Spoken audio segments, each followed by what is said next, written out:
Olá pessoal, você sabe o que é estação de bombeamento?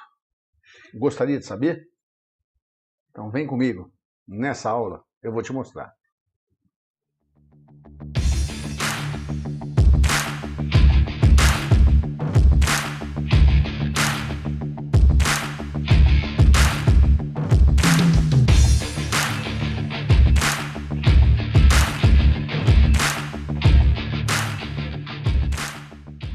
Aqui agora então, nós vamos entrar em estações de bombeamento, ou seja, nós vamos pegar a bomba que a gente viu agora e vamos colocá-la num contexto de uma unidade de bombeamento.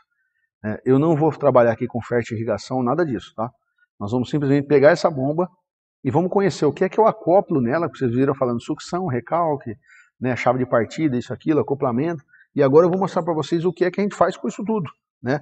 Lembrando que eu não vou colocar aqui nada a parte de acionamento, tá? Isso existe uma disciplina de elétrica que cuida disso, eu não vou entrar isso na hidráulica, embora para montar esse tipo de estrutura você precisa ter conhecimento de elétrica também, tá? Então, numa estação de bombeamento, eu vou colocar aqui para vocês algumas imagens para a gente discutir algumas montagens, tá? Então, aqui a gente já vê a primeira coisa. Eu posso fazer com que essas bombas, essas estações sejam flutuantes ou sejam estacionárias. Ou seja, ela pode flutuar sobre uma balsa e ela pode ficar estacionada numa casa de bomba. Quando eu uso uma e quando eu uso a outra? Depende. O ideal é que você mantenha isso dentro de uma casa de bomba. Por quê? Roubo. Então você está com uma balsa, o cara vem com um barco, ele ancora esse barco aí na balsa e leva a balsa embora. Acabou, te levou a bomba, te levou tudo. Numa casa de bomba vai haver roubo? Vai. Mas ali você pode botar um alarme, você consegue botar uma porta, né? O ideal é que você cubra, que isso esteja fechado, sem acesso de terceiro, enfim, dá para monitorar com câmera. E é muito melhor você colocar ali. Só que você pode enfrentar problemas. Por exemplo, tem casas de bomba que elas são verdadeiras casas, né? Porque ali está o sistema de injeção, ali está o sistema de filtragem, ali está o sistema de injeção de fertilizante, cloração, enfim, tratamento, depósito, às vezes, de fertilizante. Então tem casas de bomba que são verdadeiras casas. Quando você vai fazer isso numa área de APP, você tem que pedir autorização para intervir nessa área. E é muito complicado conseguir isso. Então o que normalmente a gente faz? Pega essa casa de bomba e joga ela para fora da APP. Mesmo assim você tem que pedir intervenção da tubulação que você vai passar dentro. Como essa casa de bomba geralmente ela fica longe do curso d'água, porque a APP ali 15 metros no mínimo, né? Você tem que trabalhar com duas bombas. Você vai trabalhar com a bomba lá dentro da água. Deixa eu pegar minha mão aqui, é difícil caber aqui dentro. Vai pegar uma bomba que fica lá dentro da água e vai empurrar dentro na sucção dessa sua bomba aqui, e dela você joga para frente. A gente vai falar isso daqui a pouco, que é associação de bombas em série, tá? Mas aí você pode estacionar ela e deixar ela aí nessa casa de bomba. Qual que é o problema disso? Se der uma cheia no rio, por exemplo, a hora que esse rio extravasar vai te queimar os motores. Então você corre o risco de inundação. Ah, mas eu vou pôr uma cota mais alta. Você vai ter que usar duas bombas, porque a tua altura geométrica de sucção, você vai ver daqui a pouco, não pode ultrapassar, teoricamente não pode ultrapassar 10 metros de coluna de água, mas não chega nisso nem a porrete, né? Então a gente normalmente fica aí não mais do que 7 metros de desnível geométrico, tá? Ou de altura de sucção máxima, vamos pensar, porque você tem as perdas ali dentro também na sucção, né? Ok, turminha? Beleza. Então vamos lá, vamos ver foto de instalação de bombeamento aí. Então essa aqui é uma instalação típica, né, de bombeamento. Você tem aqui um reservatório, você tem aqui um reservatório de água. Aqui você tem uma válvula de pé com crivo, aqui uma tubulação, aqui uma curva de 90, né? Aqui uma redução excêntrica, você entrou na bomba motor, monobloco, tá vendo? Pode ser mancalizado, nós já falamos disso. Aqui você tem uma redução concêntrica. Essas duas peças não podem ser invertidas na bomba, não pode, tá? Então, redução excêntrica na entrada, redução concêntrica na saída. Então, sempre lembra assim, na saída eu concentro, tá? E na entrada a bomba é excêntrica.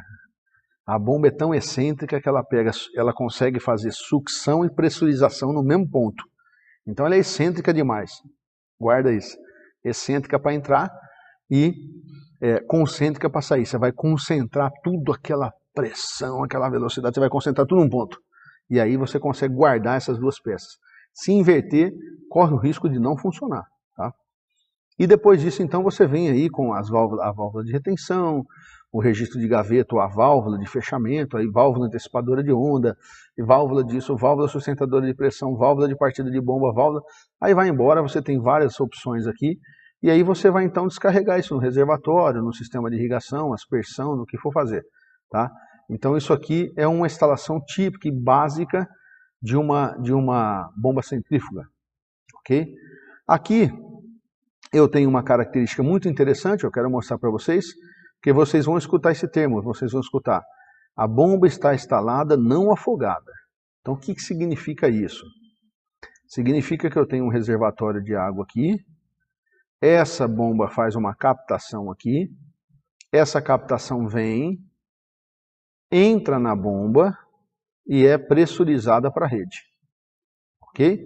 Então nesse caso, o eixo da bomba, o eixo, imagina que aqui, ó, o eixo central, se eu passar uma linha aqui, ó, a linha amarela aqui, essa linha está acima, aqui, essa linha está acima do nível da água. Se ela está acima do nível da água, essa bomba não está afogada. Então, quando o eixo da bomba está acima do nível da água, essa bomba não está afogada. Ok? O que isso implica? Eu tenho que escorvar essa bomba. Por quê? Porque a água não vai entrar sozinha na sucção dela. Se eu não botar água aí dentro da sucção, ela não entra. E depois que eu botei água, essa válvula aqui, ó, que é chamada válvula de pé com crivo, na verdade, porque ela tem uma cebola, é igual, o pessoal chama de cebolão no campo, né? Ela tem um crivo aqui para evitar entrar sujeira. Essa válvula aqui, é ela quem trava e não deixa essa tubulação esvaziar uma vez ela estando cheia. Então, esse tipo de sucção aqui você tem que escorvar. Se você não escorvar, não funciona. Outro tipo é chamada de bomba afogada. Tá? Essa bomba afogada, qual que é a diferença dela e da outra? Observe, o eixo da bomba está abaixo do nível do reservatório. Olha que interessante. Então, nesse caso, eu tenho uma sucção negativa, ou seja, essa bomba está afogada. O eixo da bomba encontra-se abaixo do nível de captação. Nessa situação, eu não precisaria escorvar a bomba. Por quê? Porque sempre a água, lógico, se o reservatório estiver cheio, sempre a água vai estar dentro desse tubo. Sempre. Sempre ele vai estar lá. Então não preciso escorvar essa bomba. E outra coisa, eu não tenho o desnível geométrico dela, que vocês vão ver que vai ser computado na hora de calcular a pressão total que ela precisa dar. Então é uma bomba que vai requerer menos potência quando eu faço esse tipo de instalação. Mas por que eu não faço isso direto? Pelo seguinte, nem sempre você vai conseguir ter um reservatório aqui e a bomba está embaixo dele. Em usinas, é muito comum vocês verem o pessoal trabalhar com bomba de vinhaça afogada. Ou seja, ela está dentro de um fosso aqui, ó, do lado do canal, ou do reservatório de vinhaça. Por que eles fazem isso? Porque a vinhaça bombeia quente.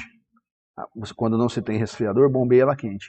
E aí você corre o risco de ter desprendimento de ar dentro dessa tubulação, até mesmo sujeira, enfim, travar essa válvula de pé. Então os caras preferem colocar essa bomba afogada. E coloca mesmo, faz um buraco e coloca ela lá. O problema está aí também, se chover muito, é claro que você pode correr o risco dessa água subir, né? Deixa eu colocar aqui a foto, a imagem. Essa água chove aqui dentro, por exemplo, a água sobe e vai tampar esse motor aqui. Se a água, pessoal, se vocês estiverem na vida de vocês e chover no motor, é só não ligar ele. Deixa desligado. Se não ligou, a chance de queimar é muito pequena. Tá? Claro que vai afetar muito componente ali, vai oxidar muita coisa que não poderia oxidar. Mas não é nada que isso, se você fizer uma limpeza ali, vai resolver. Mas não queima o motor, não precisa enrolar o motor de novo, não vai ficar caro para arrumar. Então é só não ligar a bomba. Tá? O problema é que se essa bomba tiver em partida automática, ela vai ligar. E se ela ligar com água dentro, aí, meu amigo, no outro dia é só chorar. Tá? Chorar e botar a culpa em alguém. Bom, vamos lá. A outra situação que eu tenho é essa daqui, ó. Então eu tenho aqui uma bomba submersa, tá vendo? Uma bomba submersa. Essa bomba ela tira a água daqui e ela joga essa água para frente. Ela pode estar dentro de um rio, por exemplo, aqui, e abastecendo ultrapassando uma PP, tá vendo? Passou a PP, ela entra na casa de bomba. Eu posso estar fazendo isso. Então aqui ela está afogada. O que é isso? O eixo da bomba está abaixo do nível do reservatório, tá? Então isso aqui é como se fosse uma bomba de poço, né? Uma bomba de poço é uma bomba afogada, né? Uma bomba submersa. Então a altura de sucção também é negativa nesse caso aí. Aqui a gente tem outras configurações, né? Aqui vocês observem que eu tenho uma bomba que o motor está lá em cima, o eixo é comprido e a bomba está lá embaixo. Tá vendo? Aqui eu já tenho qual diferença? Qual é a diferença? Aqui eu tenho a bomba e o motor lá embaixo.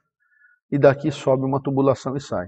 Então isso aqui, quem tem poço artesiano em casa, né? Quem já viu um poço artesiano, né? Ou um poço qualquer, sabe que a captação de água profunda é feita em sua grande maioria, a captação de água subterrânea é feita em sua grande maioria dessa forma aqui. Então eu desço uma bomba nesse poço, aqui eu pressurizo essa água e essa água sai para cá, né? Outro tipo de instalação aí também que a gente pode utilizar. Esse aqui já é uma imagem de uma captação em balsa. Esse projeto aqui é um projeto executado junto lá com o meu amigo Stockler. Então tomei a liberdade de fazer a propaganda e usar a parte, né, sem dizer para qual cliente ele projetou, mas esse é um projeto de balsa, então vocês podem ver que a balsa é flutuante, depois eu vou dar um detalhe nela. Aqui está a sucção da bomba, né? Aqui sucção da bomba, aqui recalque de bomba, tá vendo? Ele sai e ele vai lá, ó, por uma mangueira flexível, e aqui dentro mesmo do rio ele engata numa tubulação de metal. Por que eu tenho que ter essa mangueira flexível aí no rio? Porque a balsa vai acompanhar a subida e a descida. Essa é outra vantagem que a balsa tem. Se você está com a tubulação estática, quando a gente falar de desnível geométrico, eu vou falar disso. Mas se você está com a tubulação estática e o rio baixa, você vai abaixar, você vai aumentar o desnível geométrico. Se você está na balsa, não, a balsa vai flutuante. E como a sucção dela pega só, quer ver, ó? A sucção dela pega só essa aguinha aqui, ó, a sucção dela. Aqui eu estou pegando só a nata do leite, só a água mais limpinha, entendeu? Então a balsa ela tem essa vantagem aí. Essa tubulação flexível é para você fazer à medida que a balsa vai se mexendo, né? Ela vai fazer. É difícil ajustar aqui na cama. Ela vai fazendo isso aqui, tá bom? Então fica fácil de vocês entenderem. Aqui está a imagem de uma balsa, ó, tá vendo? Então isso aqui é perfeitamente possível e projetado por um engenheiro agrônomo, engenheiro agrícola, tá? Então a balsa aí para suportar essa bomba. E aqui tem uma imagem de balsa, ó. Olha essa balsa, que maravilha. Não sei de quem é essa foto, não me recordo, mas tá vendo? Uma bomba, um motor mancalizado. Aqui eu tenho uma bomba com eixo entre mancais. A sucção dela vai sair daqui, ó, vai vir para cá. O recalque está lá, então a boia está sendo montada. Olha essa aqui já está, né? A sucção está lá, está vindo para cá, o quadro de partida. Tá vendo aqui? A casa de bomba, a balsa está ancorada, tá vendo? As ancoras aqui. Aqui sucção, aqui eu não sei o que é isso, tá? Uma tubulação, alguma coisa. Aqui uma sucção, passou pela bomba que ela recalcou para frente. Tá vendo? Então aqui é uma imagem aí de recalque de balsa, tá?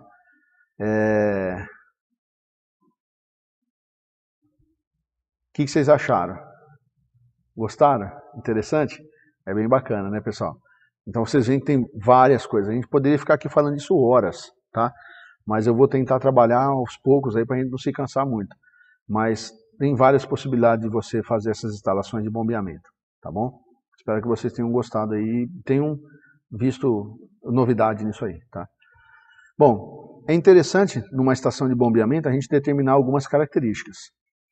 A primeira é essa estação de bombeamento, essa bomba, ela vai ter que requerer duas informações importantes.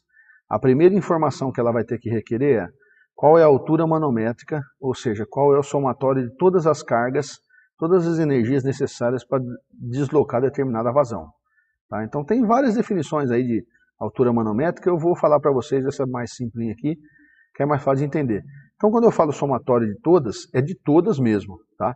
Isso engloba altura geométrica de sucção, perda de carga contínua na sucção. Isso aqui vai compor, então, o meu HS, a minha perda de carga na sucção. Minha perda de carga na sucção. Tá difícil, hein? Minha perda de carga contínua, mais minha perda de carga localizada na sucção. Minha altura geométrica de recalque. Minha perda de carga na tubulação de recalque. Agora não vou errar. Minha perda de carga localizada na tubulação de sucção. E com isso eu vou ter a minha perda de carga no recalque. E no final, eu vou ter que saber se eu preciso ou não preciso de pressão para tocar algum equipamento. Então, a grosso modo, o que eu tenho que ter? Somatório de perdas de carga de sucção, desnível geométrico de sucção. Perda de carga de recalque, desnível geométrico de recalque. E eu tenho que somar ali qual é a pressão que o meu equipamento vai ter que ter depois para ele funcionar. Então, se ele é um autopropelido, se ele é um pivô central, se ele é uma aspersão, se ele é um gotejamento, se ele não é nada, se eu vou descarregar isso num reservatório qualquer, né? Eu gosto muito de não zerar essa pressão no final. Então, normalmente eu coloco aí 1 MCA, 2, 5 MCA de pressão, né? Porque para sobrar alguma coisinha ali, para essa bomba não chegar lá na frente e ficar mijando água na tubulação, ela dá um jato mais para frente, você coloca um pouquinho mais se for boca aberta, tá? Mas um aspersor aí, por exemplo, você começar a brincar, só ele funcionar, desconsiderando perda de carga, você precisa ter 25 MCA.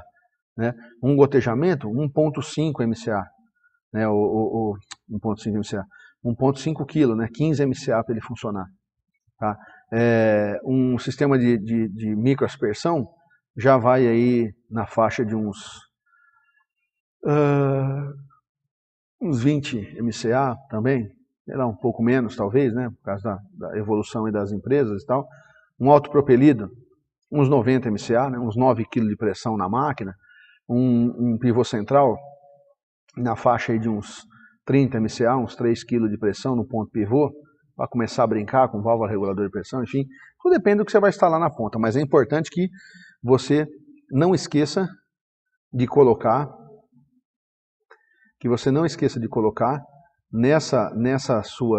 nesse seu cômputo de altura manométrica, se vai haver pressão requerida na tubulação. Vazão aqui, pessoal, aí depende do que você quer. Quantos animais vão beber água, qual que é o volume que você tem de água para dar para esses animais, quantos hectares você vai irrigar, e depende quantas horas você vai funcionar. Normalmente a gente não ultrapassa 21 horas por dia de bombeamento, né, para evitar pegar a hora de pico. Então 20, no máximo 21 horas, foge das 5 da tarde até as 9 da noite, você foge de ligar motor, seja ele qualquer tipo de motor que for, de irrigação, então é mais fácil ainda a gente fazer isso. Então trabalhar dentro desse horário de 21 horas, aí 20 horas, você define o volume pelo tempo, você sabe a vazão que você vai utilizar ali, tá bom? Então nós já fizemos isso aí, e é simples, para onde mais fazer. Bom, depois disso então, eu vou ter aqui todos os somatórios, né? Onde eu tenho perda de carga contínua, perda de carga localizada na sucção, tá vendo? Aqui eu tenho altura manométrica a perda de carga, vamos lá. A altura geométrica de sucção e as perdas de carga me definem a altura de sucção. A altura geométrica de recalque e as perdas de carga no recalque me definem a altura de recalque. Então, em grosso modo, é o que eu falei para vocês. Soma sucção, soma recalque, soma pressão de funcionamento que eu preciso para o equipamento. Se não precisar de nada, zero esse cara aqui, ou coloca 1 MCA aí, 10 MCA, para ficar mais fácil você trabalhar aí, tá bom? Pressão requerida no final. Bom, então agora vamos ver o que é cada um desses caras aí, tá? Então, o que é a pressão negativa, a altura geométrica de sucção? Vocês já viram que ela pode ser positiva, quando a bomba trabalha afogada, né? E ela pode ser negativa quando o líquido a ser expirado encontra-se abaixo do centro da bomba, né? Então eu tenho aqui a bomba que está afogada e a bomba que não está afogada, tá certo? Então aqui que é o desnível geométrico, é essa linha aqui, ó, do centro do eixo da bomba até a superfície da água. Esse seria o meu desnível geométrico de sucção, tá vendo? Só que tem que tomar cuidado o seguinte, eu vou fazer nesse esqueminha para vocês verem, ó. O que eu corro o risco aí? Se eu olhar aí, ó, o número 1, ele me diz qual é o meu nível geométrico, meu desnível geométrico de recalque, né? Minha altura geométrica de recalque. Perfeito? Opa, minha altura geométrica de sucção. Só que quando eu ligo a bomba, o que vai acontecer? A água vai abaixar. Perceberam? Então, o que eu tenho que fazer aí? Eu tenho que saber qual é o nível dinâmico. Isso acontece bastante. Então, para eu posicionar, definir essa minha altura, eu tenho que saber quanto esvazia isso aí. Como é que eu vou fazer isso, Fabiano? Você tem que saber quanto entra nesse reservatório, do qual você vai tirar a água. Então você fala, ó, entra a mesma quantidade que eu tiro, então esse reservatório vai ficar constante. Ó, entra menos do que eu tiro, você tem que fazer conta de quanto é que vai baixar esse nível aí, tá certo? Tem vezes que você vai ter que trabalhar com a bomba um tempo e desligar ela para ele encher. Ele encheu, você liga de novo. Beleza, pessoal? Muito cuidado com isso aí para não dar problema, tá? Então aqui vocês observem, aqui eu tenho o nível estático e o nível dinâmico, tá vendo? Dos dois, ó. Então me interessa esse cara aqui, essa válvula de pé, se eu considerar que o nível está aqui, ó, eu corro o risco desse nível descer mais, e aí eu vou ter um problema aqui com o meu desnível geométrico, tá? Então muito cuidado com isso aqui para evitar problema na hora de instalação de bombeamento. Bom, e a nossa altura geométrica de recalque? Nossa altura geométrica de recalque vai levar em consideração aqui o reservatório, né, da onde eu vou tirar até onde eu quero levar. Se eu vou entregar água aqui embaixo, eu não preciso dessa altura aqui. Se eu vou entregar água aqui em cima, eu preciso dessa altura. Né, o desnível geométrico computa tudo. Aí você fala assim, nossa Fabiano, mas uma altura dessa de caixa dá problema? Depende, se a tua caixa tiver 10 metros de altura, se for uma represa que você está enchendo, concorda? É 10 MCA, 10 metros de coluna de água. Então você tem que levar em consideração em que ponto que você vai descarregar essa água para definir a tua altura de recalque, tá? O teu desnível geométrico de recalque. Beleza? Perfeito, muito bom, galera. Então aqui está um exemplo para a gente ver, ó. Qual que é o desnível geométrico de recalque aqui? Você tem uma bomba aqui, ó, você tem uma elevação aqui, eu vou tirar daqui, ó, do centro da bomba, e vou elevar até aqui. Esse é o meu desnível geométrico de recalque. Perfeito? Então muito cuidado com isso, é importante. Ah, como é que eu vou medir isso? GPS. GPS. Eu pego o GPS, bato um ponto aqui, subo lá, bato um ponto, tem uma ideia do desnível. Agora, se o cara fizer um levantamento topográfico, fica muito mais gostoso, é muito mais bonita, diminui muito mais a chance, eu fico com muito menos medo de fazer cagada, não é verdade? Então, mas se não tiver, vai no GPS mesmo, reza um Pai Nosso, uma Ave Maria aí, que eu costumo ajudar a rezar, né? E aí aqui eu tenho o cálculo das perdas de carga contínua e localizada, né? Geralmente, aí eu utilizo as equações que a gente já viu, Rason-Willis, equação universal, Flaman, enfim. Perda de carga localizada, vocês já viram isso, né? Pode utilizar o diâmetro equivalente. Agora, uma coisa que a gente costuma fazer também que dá bastante certo, é o seguinte, você soma todas as perdas, desnível geométrico de recalque, desnível geométrico de sucção, perda de carga contínua na sucção, perda de carga contínua no recalque. Somou esses 4, bota 5% a mais, multiplica por 1,05. O valor que der é a altura manométrica total. Entendeu? Ô Fabiano, onde é que você arrancou isso? Se vocês fizerem, vocês vão ver isso aí. Se vocês fizerem isso calculando pecinha por pecinha, vocês vão perceber que a diferença, a perda de carga localizada, ela não supera 5% da perda de carga contínua. Ela não supera, tá? Então, não supera 5% das demais perdas. Então, ela é muito pequena perto das outras, tá bom? Mas se você quiser fazer peça por peça, comprimento equivalente, papapá, perfeito. Hoje em planilha de Excel, softwares de empresa, você faz isso com muita facilidade, tá? Mas na prática você pode jogar de 3 a 5% do valor das demais perdas, tá bom? Bom, e aqui eu falei para vocês sobre a necessidade de pressão no final da tubulação, né? Vai depender do que eu quero funcionar, se é um sistema de irrigação por gotejamento, por microaspersão, enfim, né? Eu tenho que levar essa água aqui e botar a pressão que ele precisa para funcionar, né? Porque aí depois dali para frente, nós já vamos aprender a calcular em irrigação qual é a variação de pressão ao longo da linha, qual a variação de pressão na subunidade, né? Qual é a variação de pressão, a perda de carga na linha do autopropelido. Então isso aí depois vai ficar para frente, beleza? Pensa só no ponto inicial, tá bom pra caralho, e fechou o boteco, passa a régua. Massa? Bom, Em resumo, nós temos desnível geométrico, perda de carga na sucção, desnível geométrico de sucção, perda de carga no recalque, desnível geométrico de recalque. E aqui eu tenho então a pressão no final da tubulação. Isso tudo vai me dar um H, que a gente vai chamar de HM, ou H manométrico, ou HTM, depende de vários livros, cada um chama de um jeito. Tá? Então isso aí no final vai nos compor toda a nossa altura manométrica total. Perfeito? Nem tudo são flores no sistema de bombeamento. Nós precisamos tomar cuidado na hora de instalar. E 2 cuidados são fundamentais. 2. Tem vários, na verdade, mas 2 são fundamentais. Tá? Primeiro cuidado que a gente tem que ter, primeiro perigo, tá? Acende uma luz aí, velho. Dá pau, tá? Dá pau. Uma bomba, jamais, em hipótese alguma, ela pode funcionar sem água. Eu falei, mas quem é o louco que vai fazer uma bomba funcionar sem água? Tem vários loucos aí, tá certo? Até porque nem sempre o louco está lá para ver que tem alguma coisa errada. Então não pode funcionar sem água. Eu vou mostrar essas 2 imagens que vocês vão ver.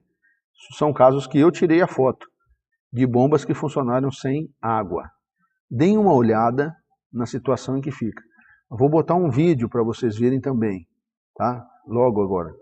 Vou botar um vídeo para vocês verem como é que isso ficou quando funcionou sem água. Vejam as fotos aí, vejam as fotos. Ó. Isso aqui é fumaça, é vapor d'água, tá vendo? Isso aqui, ó, isso aqui é fusão de material. O material começou a fundir, tá vendo? Só que o material começou a fundir. A solda desses tubos aqui, ó, elas começaram a derreter, pingava a solda. Aqui em cima, não sei se vocês vão ver, ó, aqui em cima, é solda que está pingando do tubo que está aqui, ó. Começou a derreter a solda do metal. Tamanha foi a temperatura que esses tubos chegaram. Tá vendo, pessoal?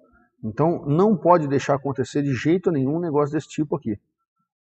De forma nenhuma, isso pode acontecer. Acompanha no vídeo aí para vocês verem a desgraceira que foi esse negócio aí. Acompanha, dá uma olhada.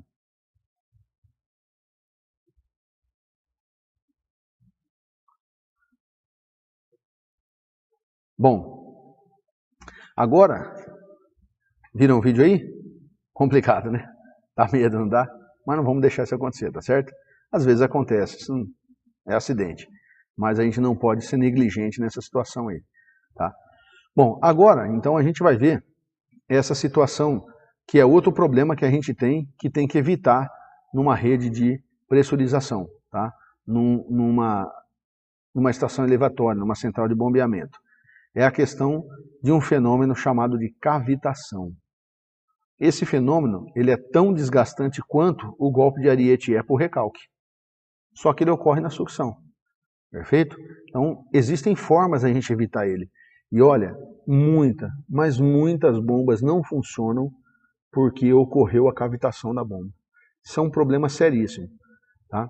E dá para ser evitado, pessoal. A gente consegue evitar isso. E não é difícil. Vocês vão ver que eu consigo, inclusive, calcular qual é a altura que eu posso instalar uma bomba que não me cause problema de cavitação. Tá? Esse fenômeno, então, ele acontece na tubulação de sucção. E ele tem tudo a ver com a altura geométrica de sucção que você vai instalar. E, é claro, com a pressão atmosférica no local que você está. Então, se vocês pegarem aqui entre o ponto 1 e o ponto 2, né, e vocês aplicarem Bernoulli, vocês vão ver que a pressão atmosférica sobre o peso específico é igual a pressão em 2 sobre o peso específico, é o mesmo fluido, né? Aqui a carga cinética e aqui o desnível geométrico de sucção, ou seja, a altura que isso aqui tem. O que é essa altura de sucção? Esse aqui é o componente de posição de Bernoulli, concorda? Esse aí é o componente de posição de Bernoulli. E aqui eu tenho a perda de carga que ocorre entre o trecho 1 e 2. Então, se eu isolar esse cara aqui, ó, eu vou ter que a pressão atmosférica sobre o peso específico menos a pressão em 2 mais a carga cinética em 2, mais o HF em 2, eu consigo encontrar qual é essa altura geométrica de sucção. A altura geométrica de sucção é o menor valor da pressão atmosférica, é o menor valor que a pressão atmosférica local,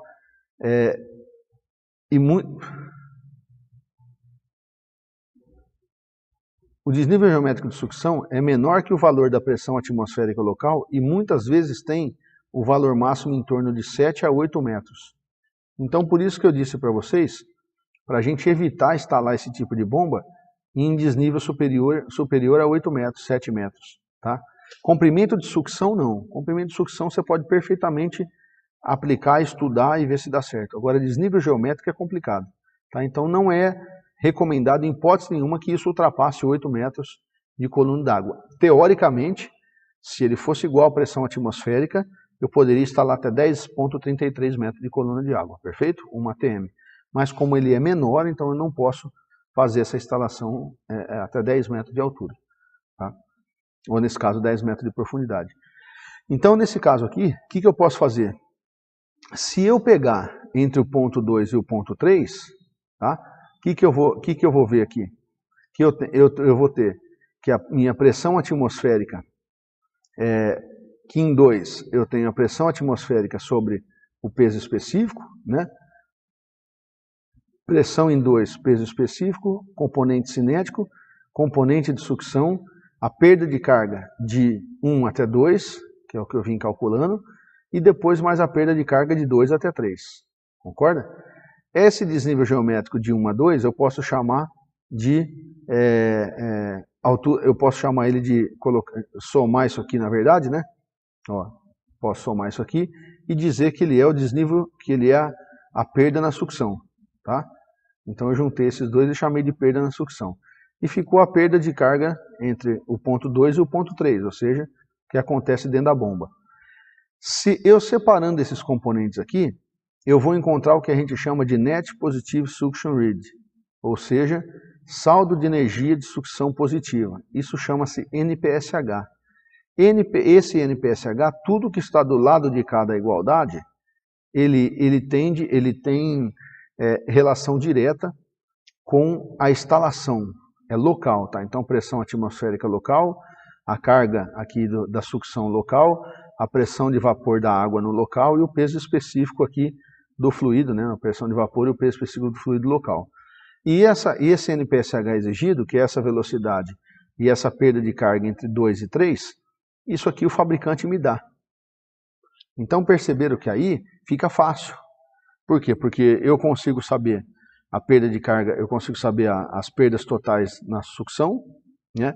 Consigo saber qual é a pressão de vapor do fluido, a pressão atmosférica do local, eu posso calcular, posso pegar em tabela, enfim. Peso específico do fluido é fácil de obter. E o NPSH exigido, ele vem do fabricante. É o fabricante quem me diz qual é o NPSH exigido. E aí então vem uma regra para que não deixe, ou para que não aconteça a cavitação nessa bomba. Olha só que interessante. A regra é muito clara. A bomba não cavitará se o NPSH disponível for maior do que o NPSH exigido. Então guarda comigo aí. A bomba não cavitará se o NPSH disponível, condições de local, for maior do que o NPSH que a bomba exige. Se essa máxima for verdade, essa bomba não cavita. Posso instalar, Fabiano? Vou perder o diploma? Não, não vai. É assim mesmo. Se essa máxima for atendida, ela não cavita. Se você utilizar o fluido dentro de tudo que você falou. Ah, usei uma pressão de vapor, mas vou mudar a temperatura da água. Não funcionou, né, companheiro? Aí informou um negócio e vai fazer outro. O NPSH exigido vem na bomba, vocês vão ver. A gente consegue encontrar isso facilmente no fabricante, tá? Então, muito cuidado e sigam a regra. Então, nesse caso aqui, guardem essa regra na cabeça. O NPSH disponível, que tem a ver com a instalação local, ele tem que ser maior do que o NPSH exigido, que é nos fornecido pelo fabricante, beleza? Vamos fazer exercício disso aí, vocês vão ver que é tranquilo tocar, tá bom? Então não esqueçam disso aí. A pressão atmosférica local é tabela, a altura geométrica de sucção eu consigo trabalhar com GPS, pressão de vapor é tabelado, tá? Então aqui eu coloquei, ó, duas tabelinhas para vocês verem, tá vendo? Aqui, ó, nessa equação tem um erro, isso aqui é o NPSH exigido, para corrigir, tá? Aqui, pressão atmosférica para diferentes altitudes. Aqui eu tenho pressão de vapor e densidade, né, peso específico aí para várias temperaturas, tá? Nesse caso aqui, vapor de água, tá? Então é um fluido água que a gente está trabalhando aí. Então tomem cuidado. E reforçando para vocês aí, a bomba irá cavitar se o NPSH disponível for menor do que o requerido. Então cuidado, a bomba não cavita se esse for maior do que esse. E ela cavita se esse for menor do que esse.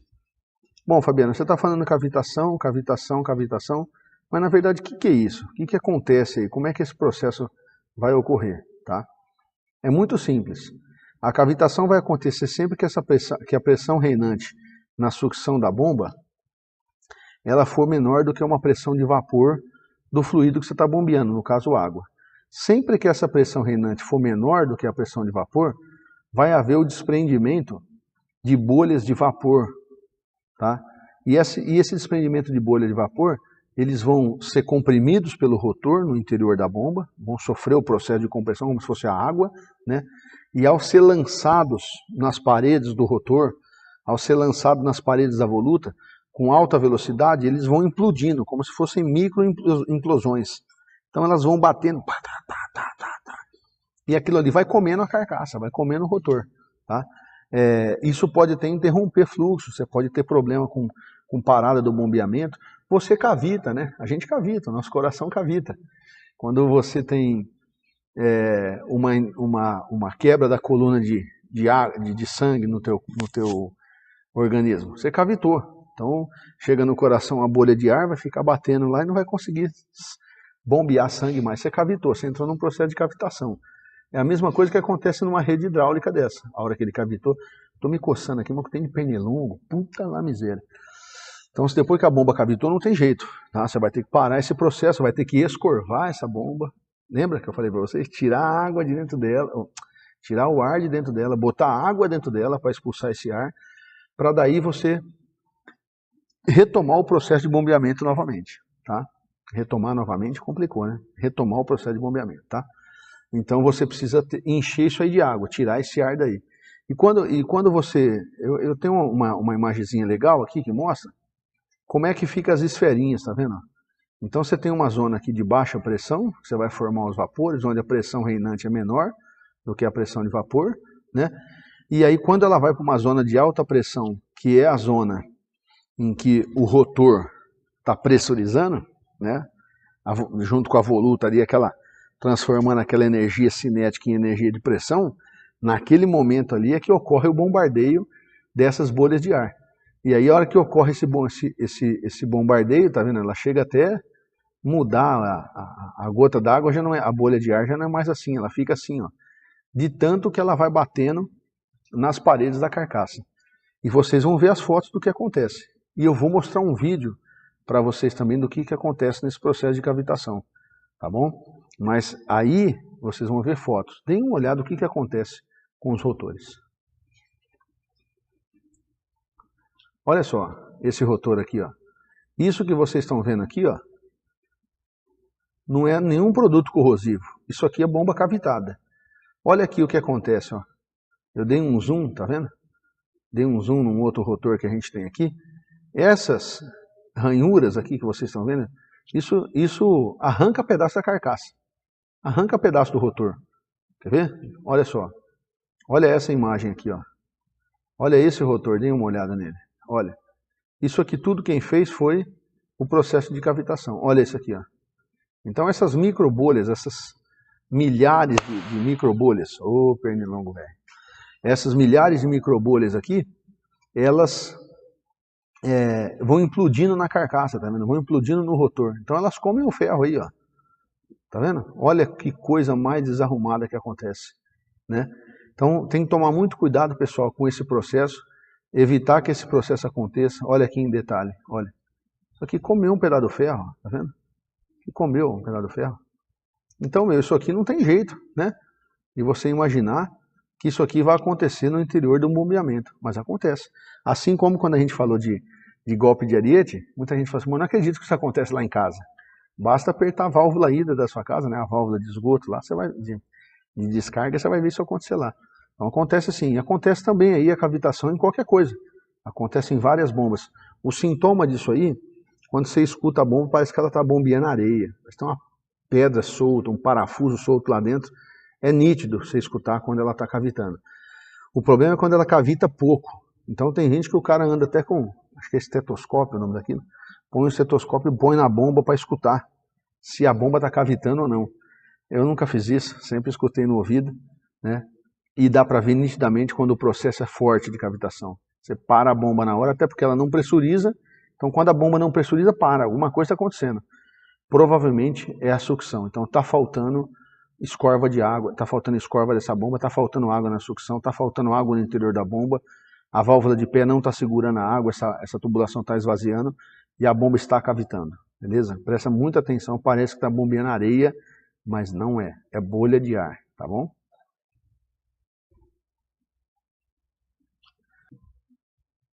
Essa aqui, pessoal, é uma outra forma que vocês têm de calcular também o NPSH disponível, tá, né? É um resumo daquilo que eu mostrei ali atrás. Então nós temos aqui, ó, pressão atmosférica local, né, pressão de altura de sucção, pressão de vapor, perda de carga na linha de sucção. Por que eu gosto de mostrar essa equação? Porque às vezes vocês vão em algum livro, né, e nesse livro vai ter essa equação. Você fala, é diferente daquela que a Fabiana mostrou. Não é, é tudo igual. Vai haver uma variação ou outra, mas elas não fogem muito disso. O importante é saber pressão atmosférica do local que você está, pressão de vapor do fluido que você está bombeando, qual temperatura você vai bombear, isso vai variar, né? Para você então poder definir isso e comparar com o NPSH exigido da bomba, que nós vamos ver agora na sequência como é que faz, tá? De onde é que a gente tira isso, tá bom?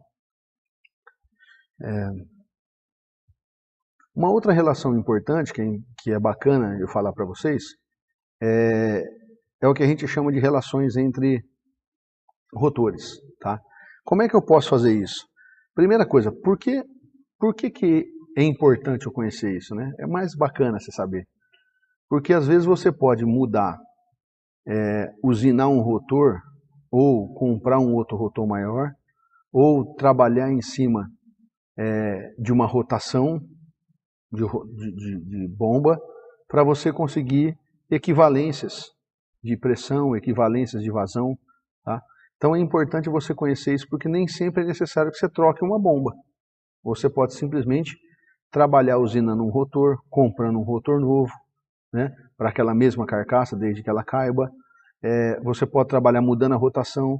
O que antes era muito difícil nos bombeamentos elétricos, hoje ficou fácil, porque você usa inversora de frequência, você consegue modular qual é essa tensão, né? Então você modula qual é a rotação. E no motor a diesel, é fácil você fazer porque você acelera e desacelera. Você consegue mudar a rotação acelerando e desacelerando. Então hoje é muito simples você brincar com essas equivalências, tá? entre bombas. Tá? Eu vou mostrar para vocês isso porque é importante e é legal vocês saberem que isso existe e é muito simples também, né, para poderem utilizar. Tá? Então aqui a gente pode fazer o seguinte, ó, se eu mantiver o diâmetro e a forma do rotor e só variar a sua rotação, então eu posso fazer uma relação de vazão assim, ó, a vazão 2 está para a vazão 1, assim como a rotação 2 está para a rotação 1. A altura manométrica 2 está para a altura manométrica 1, assim como a rotação 2 está para a rotação 1 ao quadrado. E a potência da bomba 2, a potência da bomba 1, né, ou a potência antes e depois, está para a rotação antes e depois, elevado ao cubo. Perceberam? Então, de posse dessas relações, eu consigo, somente mantendo a característica de diâmetro de rotor, eu consigo simplesmente, com a mudança da rotação, alterar uma potência de uma bomba, alterar a vazão de uma bomba, alterar a altura manométrica de uma bomba, simplesmente alterando a rotação dela. Isso é muito utilizado hoje, tá? Principalmente quando se trabalha com inversor de frequência em sistemas elétricos de acionamento. Tá? E eu posso também fazer uma segunda relação, na qual eu vou manter a rotação do rotor e vou variar o diâmetro dele. Então, nesse caso, o que eu posso fazer? Eu posso pegar um rotor existente dentro da bomba e mandar usinar em volta dele. Ó, dá um passo nele aí para mim. tira 1 milímetro, 2 milímetros, 5 milímetros, ele vai continuar cabendo na carcaça, né? Eu não consigo colocar um rotor maior do que aquela carcaça cabe, do que aquela voluta cabe, enfim, né? O espiral cabe. Eu vou mostrar para vocês gráficos de bomba agora, curvas de bomba, e vocês vão ver que a maioria delas tem vários rotores que vão caber dentro dela, tá bom? Então, se eu fizer essa relação aí, como é que vai ficar? Vai ficar assim, ó. Se eu mantiver a rotação do rotor, tá? E variar o diâmetro, então eu vou ter que a vazão antiga para a vazão nova vai depender, em função do diâmetro 1 do rotor para o novo diâmetro que eu vou usinar. Então é sempre assim, a vazão 1 eu tenho, o diâmetro 1 eu quero obter uma vazão X e eu vou usinar D rotor, tá? D milímetro do rotor. Altura manométrica, a mesma coisa, eu tenho uma altura manométrica com diâmetro 1, se eu quiser uma altura manométrica com diâmetro 2, eu tenho que usinar um rotor elevado ao quadrado, aqui D1, a relação D2 sobre D1 ao quadrado para obter essa altura manométrica. E com a pressão é a mesma coisa. Então observa que eu tenho duas situações, eu posso manter, né, o diâmetro do rotor e variar, eu posso manter o diâmetro do rotor e variar a rotação, essa é uma situação, e eu posso manter a rotação e variar o diâmetro do rotor. Então isso aqui é muito interessante para nós e evita muito de você ter que comprar bomba, sendo que você só precisaria ter trocado o rotor. Então muito cuidado com isso, utilizem, vale a pena, tá bom? O importante vocês saberem que essa relação é possível. E é muito, muito fácil de resolver, né? A equação é muito simples, tá, pessoal? Então não vamos deixar isso para trás, né?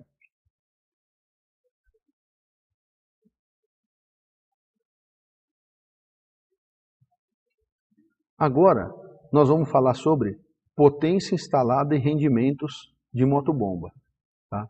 Então, eu já falei para vocês que eu tenho aqui um motor, eu tenho aqui uma transmissão, eu tenho aqui uma bomba e eu tenho aqui uma pressão, né? Ou seja, uma potência de motobomba.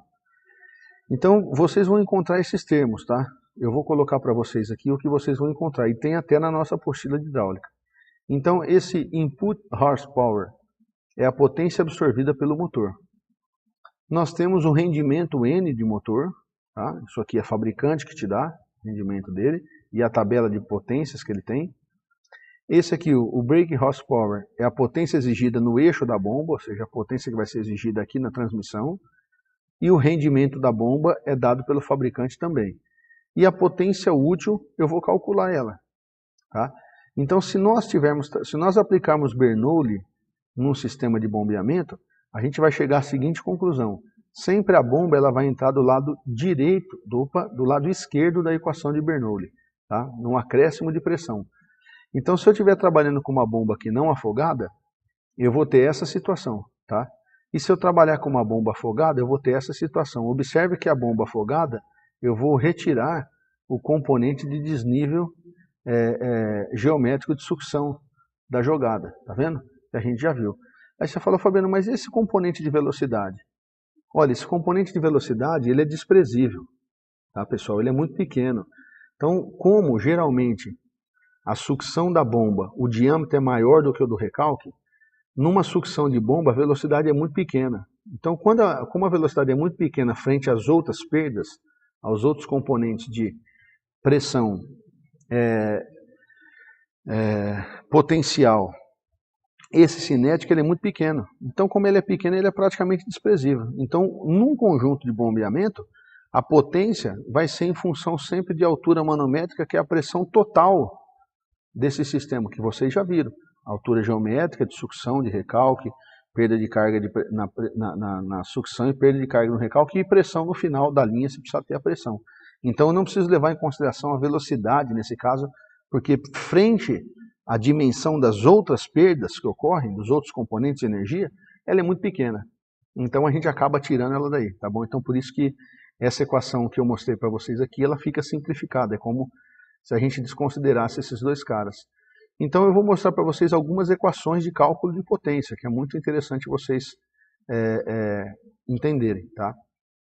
Então, aqui, no cálculo da potência, a gente tem sempre uma relação de potência, né, que é trabalho trabalho vezes tempo, né?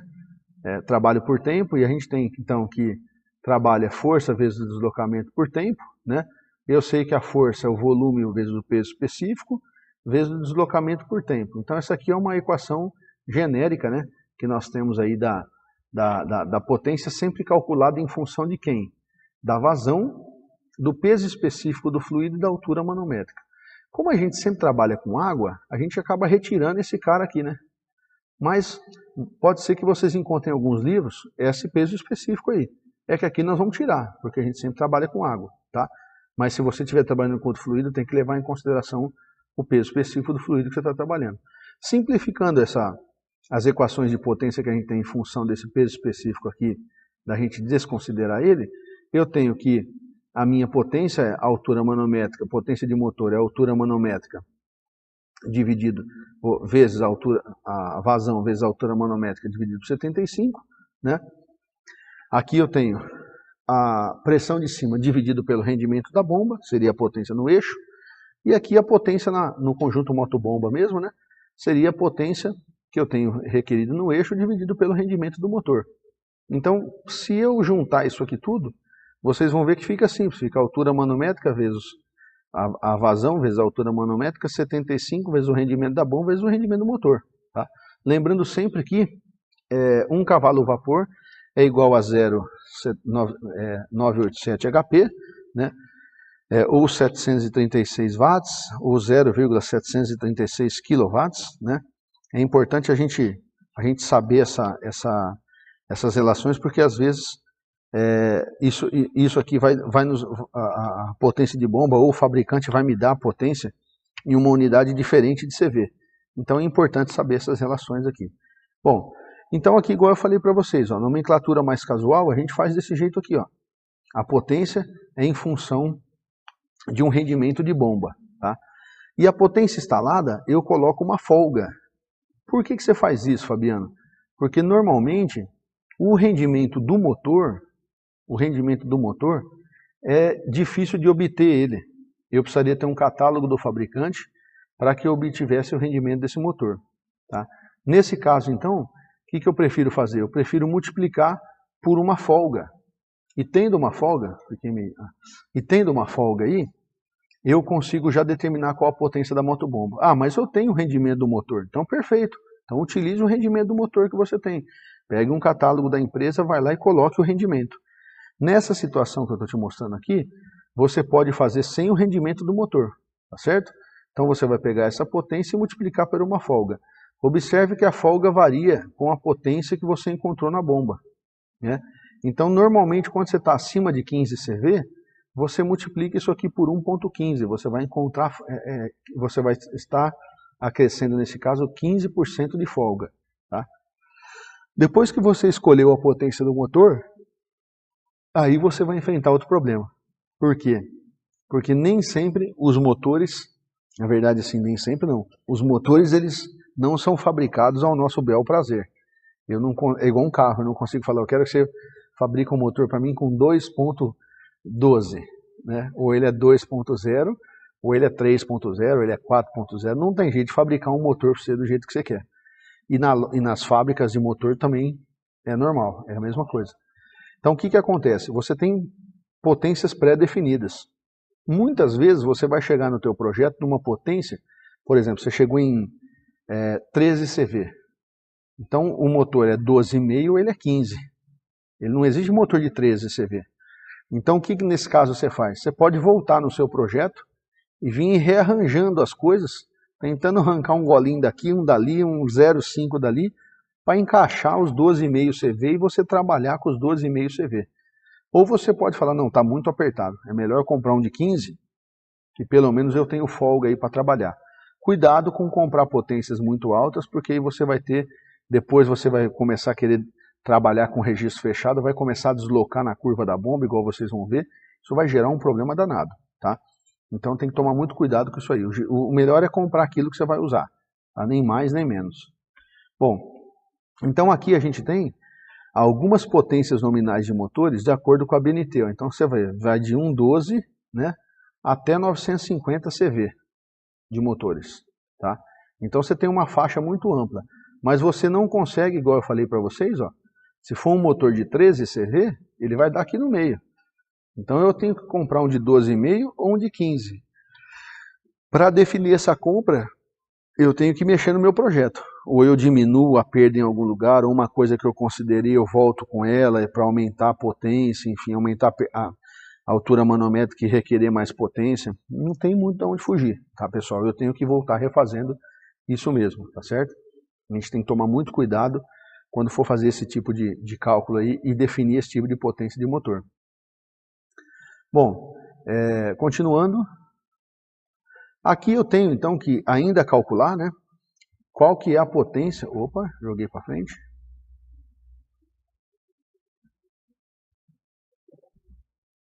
Aqui então eu ainda tenho que calcular qual é a potência instalada se eu estiver utilizando, por exemplo, qual a potência instalada de transformador, se eu estiver utilizando acionamento elétrico ou se eu estiver utilizando acionamento a combustão.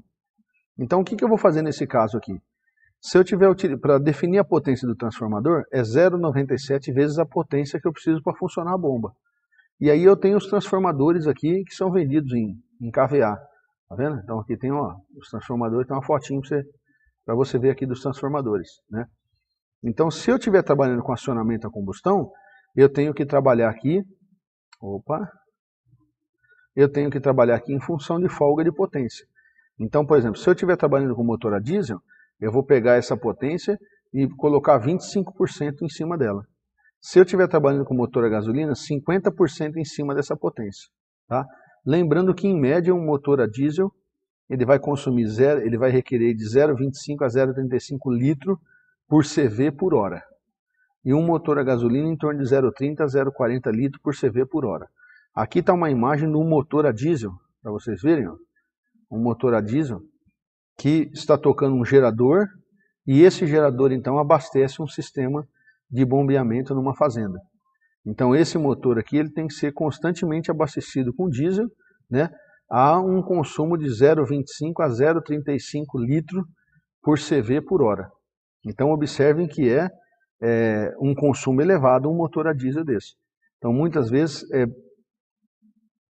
requerido, é preferível que você não use motor a diesel para bombear nada para irrigação. Os custos envolvidos são muito altos e pode onerar o teu sistema, tá, de distribuição hidráulica. Então tem que olhar muito essa questão do bombeamento a diesel. Hoje está chegando muito forte o bombeamento com placas solares, né, o uso de placas solares e tudo.